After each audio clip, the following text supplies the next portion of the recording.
నమస్కారం సార్. నమస్తే sir, Iran president helicopter యాక్సిడెంట్లో చనిపోయాడు అని వార్తలు రావడం చూస్తున్నాం సార్. అసలు ఈ ప్రమాదం ఎలా జరిగింది? అయితే మరికొంతమంది ఇది యాక్సిడెంట్ కాదు, కొంతమంది ప్లాన్ చేసి చంపేశారని కూడా రాస్తున్నారు. అయితే ఒకవేళ చంపుంటే ఎవరు చంపుండాలి సార్? ఇరాన్లో ఒక పెద్ద ప్రమాదం చోటు చేసుకుంది. మన ఇక్కడ 2009 సెప్టెంబర్లో రాజశేఖర రెడ్డి ఎలా చనిపోయాడు, ఒక సిమిలర్గా అదేవిధంగా ఇరాన్ ప్రెసిడెంట్ చనిపోయాడు. ఇది ప్రపంచాన్ని ఇప్పుడు కుదిపేస్తున్న వార్త. సో ఆయన ఎలా చనిపోయాడు అనేది ముందు చూస్తే, అజర్బైజాన్ అని పక్క దేశం ఉంటుంది ఇరాన్కి. సో అజర్బైజాన్ అండ్ ఇరాన్ కలిసి ఒక డ్యామ్ బార్డర్లో ఒక డ్యామ్ కట్టాయి. ఆ డ్యాము ఇనాగరేషన్కి ఈయన వెళ్ళారు.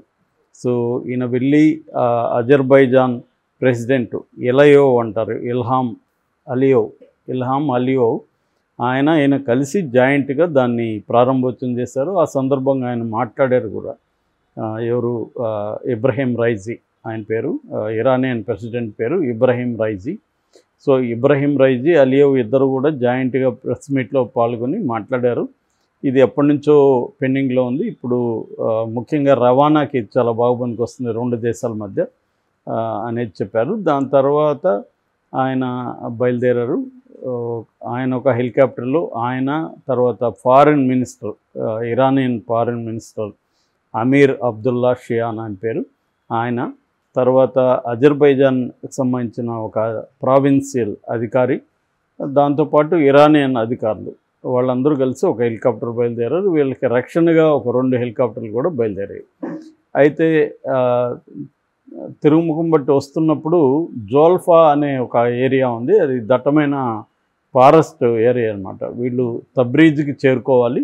అయితే మధ్యలోనే దట్టమైన పొగమంచు, పెద్ద ఎత్తున వర్షం ఆ ఏరియాలో పడుతుంది. సో దాంతో ఇది మిస్ అయింది. మిగతా 2 హెలికాప్టర్లు మాత్రం, రక్షణ హెలికాప్టర్లు మాత్రం సేఫ్గా వచ్చాయి. అది మాత్రం మిస్ అయింది. అది ఏమైందనేది గత 16 గంటల నుంచి సెర్చ్ ఆపరేషన్ స్టార్ట్ చేశారు.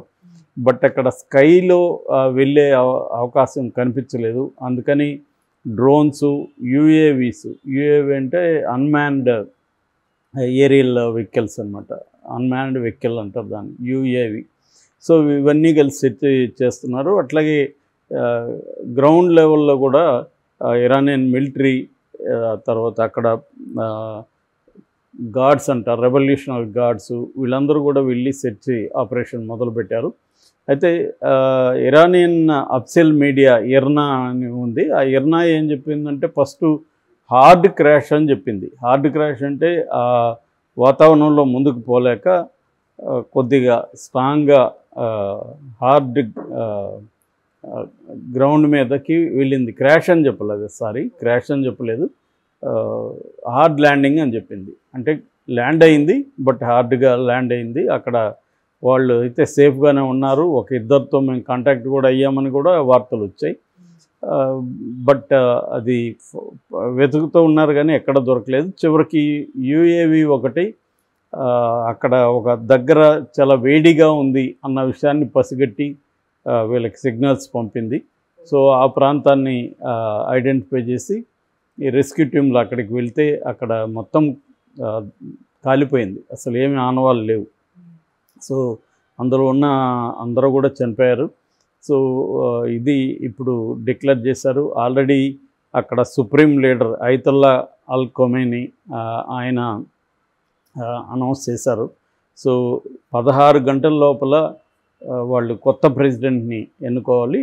ఇప్పటికైతే మహమ్మద్ మొక్బర్ ఆయన వైస్ ప్రెసిడెంట్ ఉన్నాడు, ఆయన ఇచ్చేస్తాడు. దేశం అంతా కూడా ప్రార్థనలు చేస్తారు ఈ 16 గంటలు. మనకి ఇక్కడ ఎట్లయితే వైఎస్ఆర్ చనిపోయినప్పుడు అప్పట్లో ఉమ్మడి ఆంధ్రప్రదేశ్లో అందరూ కూడా ప్రేయర్స్ చేయడం, గుళ్ళకి వెళ్ళడం ఇలాగ చేశారు. సో మనకైతే దాదాపు 25 గంటలు మనకి ఫైండ్ అవుట్ చేయలేకపోయినాం పౌరాల గుట్టలో. సిమిలర్గానే జరిగింది ఇది కూడా 16 గంటల నుంచి ఆ దేశంలో అందరూ కూడా ఆయన క్షేమంగా రావాలని ప్రేయర్ చేస్తున్నారు. సో కానీ క్రాష్ అయిపోయి చనిపోయారు. సో ఇక్కడ ఆయనకి డౌట్లు వస్తున్నాయి. ఎందుకంటే రక్షణ హెలికాప్టర్లు 2 ఉన్నప్పుడు ఆ 2 సేఫ్గా రావడం ఏంటి, దీనికి మాత్రం ఎందుకు జరిగింది అనేది. మనకైతే ఒకటే హెలికాప్టర్ వెళ్ళింది, రక్షణకి ఏమి లేదు. ఏది వైఎస్ఆర్ వెళ్ళినప్పుడు. సో అందువల్ల మనకి అక్కడ నుంచి ఏం వివరాలు కూడా తెలియదు. సో కానీ ఇక్కడైతే క్లియర్గా 2 హెలికాప్టర్లేమో సేఫ్గా ఉన్నాయి. ఇది ఎందుకు పోయిందనేది ఇది ఆల్రెడీ రష్యాలో మీడియా కావచ్చు, రష్యన్ అధికారులు కావచ్చు, ఇది క్లియర్గా హత్య, దీన్ని యుఎస్ గవర్నమెంటే చేసింది. ఎందుకంటే గత కొంతకాలంగా ఇరాన్కి యుఎస్కి మధ్య కూడా ఒక ప్రచ్ఛన్న యుద్ధం జరుగుతుంది. ఎందుకంటే ఇరాన్ డైరెక్ట్గానే ఇజ్రాయెల్ని అటాక్ చేసింది. సో దానికి రిటాలియేషన్గా ఇజ్రాయెల్ కూడా అటాక్ చేసింది. అంటే ఇరాన్ చేయడానికి కూడా ముందుగా ఇజ్రాయెలే తన మిలిటరీ లీడర్ని చంపింది సిరియాలో.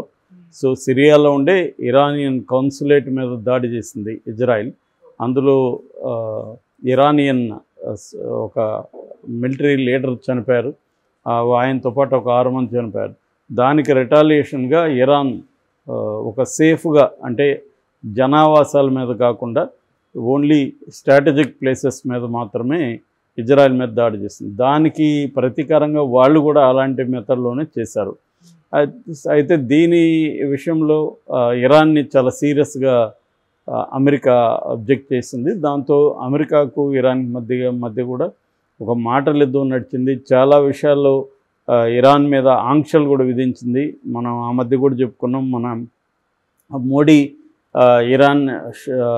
ఇరాన్ ఆక్యుపేషన్లో ఉన్న ఒక షిప్, ఇజ్రాయెల్ షిప్లో ఇండియన్స్ ఉంటే వాళ్ళని విడిపించుకోవడానికి ఒక ఒప్పందం చేసుకున్నారు ఇరాన్తో. దాని మీద కూడా అమెరికా ఆగ్రహం వ్యక్తం చేసి ఒక రకంగా ఇండియాను బెదిరించింది కూడా. మీరు ఇరాన్తో కానీ ఒప్పందాలు చేసుకుంటే ఆ ఆంక్షలు మీకు కూడా వర్తిస్తాయని. సో దాన్ని కూడా తీవ్రంగా వ్యతిరేకించింది ఇండియన్ గవర్నమెంటు. అంటే మనకి ఎవరితోనైనా ఒప్పందాలు చేసుకునే హక్కు ఉంటుంది. ఇది సార్వభౌమ దేశం, సావరణ దేశం. నీకు పడకపోతే మాకు కూడా పడకూడదనే రూల్ ఏముంటుంది? అమెరికాకు పడలేదు దాంతో. సో అమెరికా ఆంక్షలు విధించాం కాబట్టి మీరెవరు ఇంకా చేయొద్దంటే ఎలాగా?